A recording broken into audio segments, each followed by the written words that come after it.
Hey guys, I'm Emily with Nashville Fit Magazine, and today we're here with Tom Regal, owner of TriTomR Endurance. Tom, can you tell me a little bit about your company? Hi, TriTomR Endurance. So that's I do triathlon coaching, endurance coaching for it could be swimming, biking, running, and then I'm an independent bike fitter. So Yeah. we fit you two bikes and work in that realm. So how did you get started with this?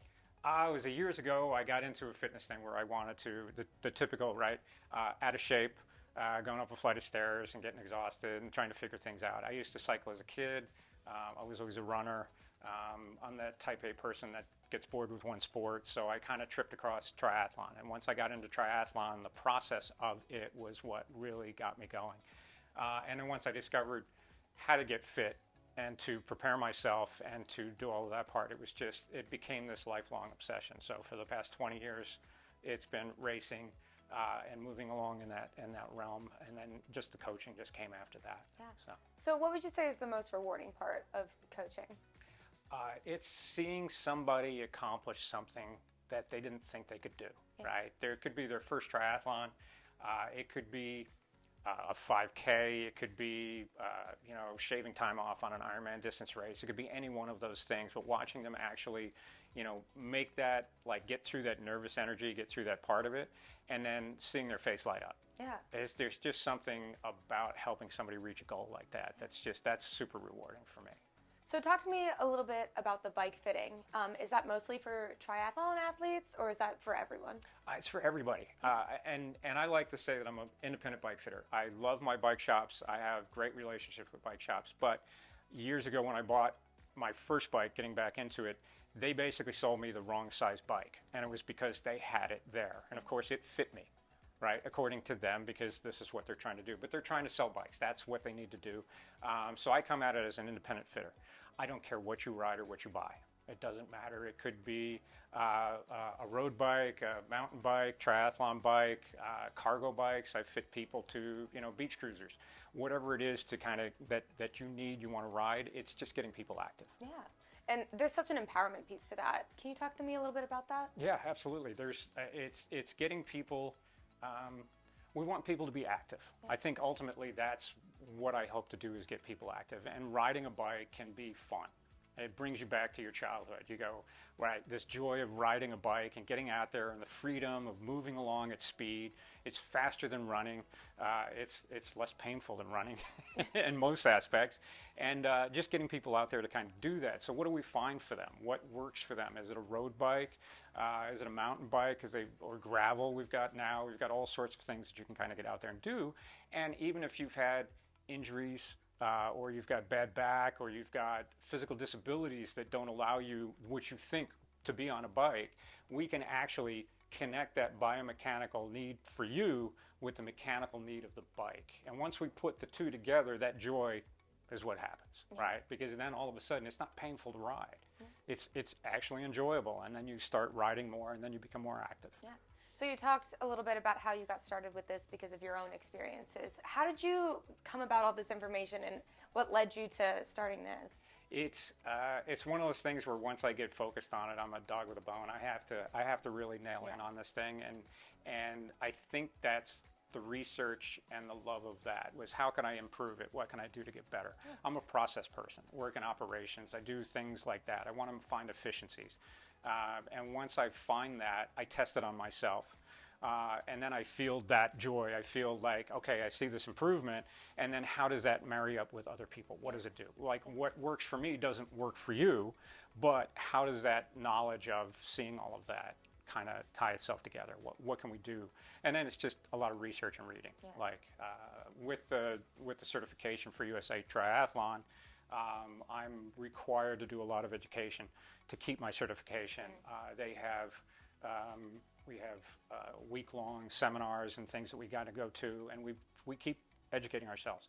And part of that is also being in a group that I can actually reach out to other coaches, and we can share information going, hey, I have an athlete that has this. I've never experienced this before. How would you do it? And we kind of get that information back and forth. So it's creating that pool of resource that I can pull from. And so how long have you been doing this, and how has it kind of evolved over time? I've been racing and being in the triathlon world for about 20 years now. I started I was able to co-captain a company corporate team that we grew, and this was years ago back from, we grew it from about 20 people to about 300. Wow. And that's where the love for coaching kind of came along, all through the early to mid 2000s, where it was like watching these people just reach these goals. And then from there, it was like, well, I should get certified. I should get certified as a coach so that I can learn more and get more education. And then it was around 2018, surprisingly before the pandemic, that I just sat there and I was like, I need to make a change. I was in a corporate world. I was just dealing with a lot of stress and anxiety, as everyone is, and I just went, I just need to do something different. I need to make a change. And it was kind of running parallel, so it was a matter of just dropping off one side of it and going, okay, 2018, we just stuck the flag in there, launched the business, and then it's just been good since that point. So, and riding through the pandemic was, of course, a little crazy. Yeah, definitely. So, So you're an athlete yourself. Talk to me about your last race. my last race, so last year I focused mainly on running. I did one triathlon, and I like to do all distance of triathlon. So I'm not one of these, you have to do Ironman to make it a triathlon. No, it's a sprint distance, Olympic distance, anything in between. But last year I wanted to get back to my base of running. So I set 2 races for myself. I set a 100K trail run in August that was overnight down in Alabama. That was to set me up basically to do the 100-mile trail race, the No Business 100, out here in Jamestown, Tennessee, in October, which I actually I successfully completed. Amazing. So it was a pretty epic event. 100 miles. Yeah. Wow. Can you talk to me a little bit about what you experienced through that? It was a lot of ups and downs, as you would expect, right? Yeah. So nutrition is key, and then foot care is key. Yeah. And I did a lot of research going in, reached out to a lot of coaches and other people that had done these distances, and really worked on setting up the proper socks and footwear and going through that. And then I had my crew that was helping me out, and basically it was just going one aid station at a time, trying to stay focused, trying to make sure I was eating right, trying to see how my body felt, and it was just keep moving. So my whole motto was that relentless forward progress. Even had some temporary tattoos made up for my crew and myself to have. So I would have on my wrist to go, hey, relentless forward progress, just keep moving forward. As long as I was moving forward, I was going to be okay, right? We had a 33-hour cutoff time.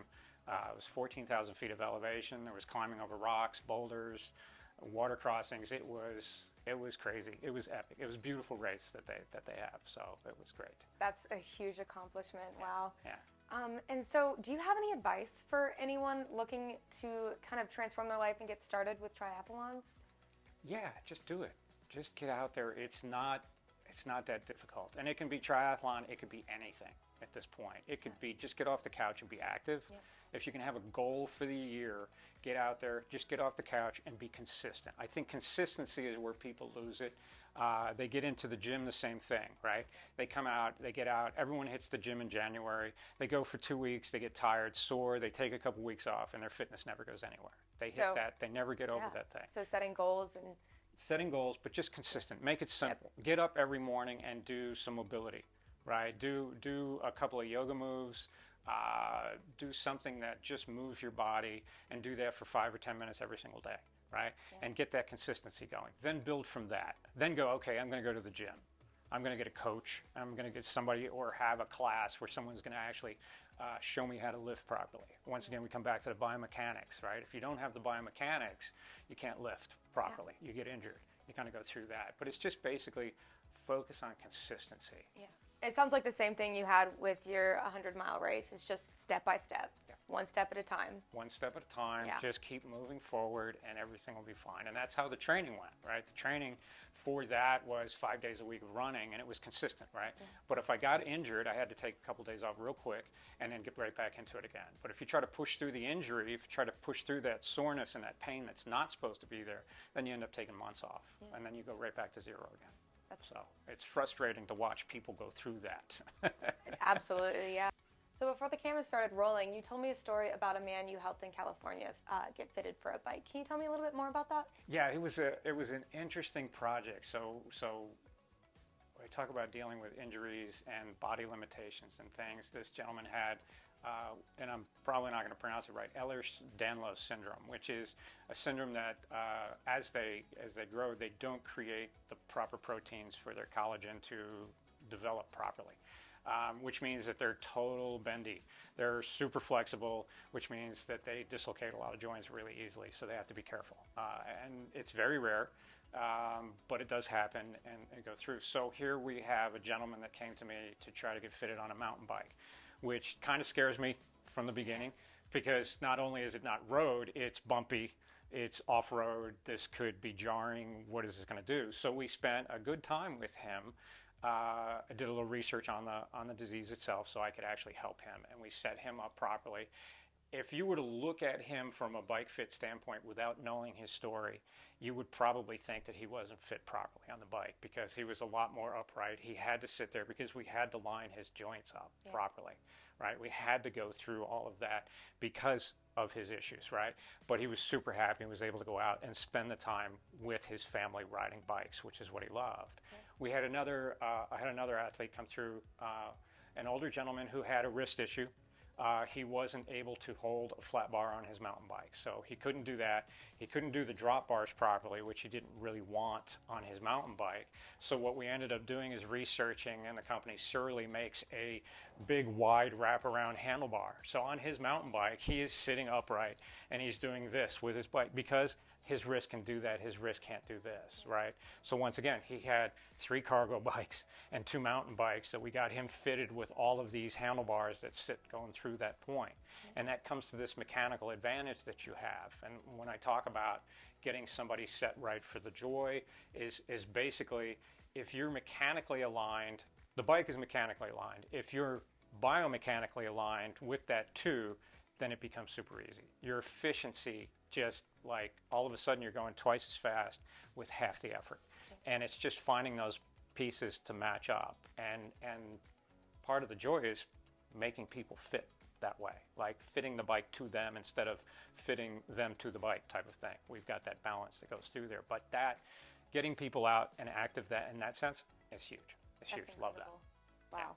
Yeah. Well, that's totally some great advice, and I really appreciate you sitting down and talking with me today. It was great to meet you, Tom. Absolutely. It was great to meet you. Thank you so much for having me. Yeah. Appreciate it.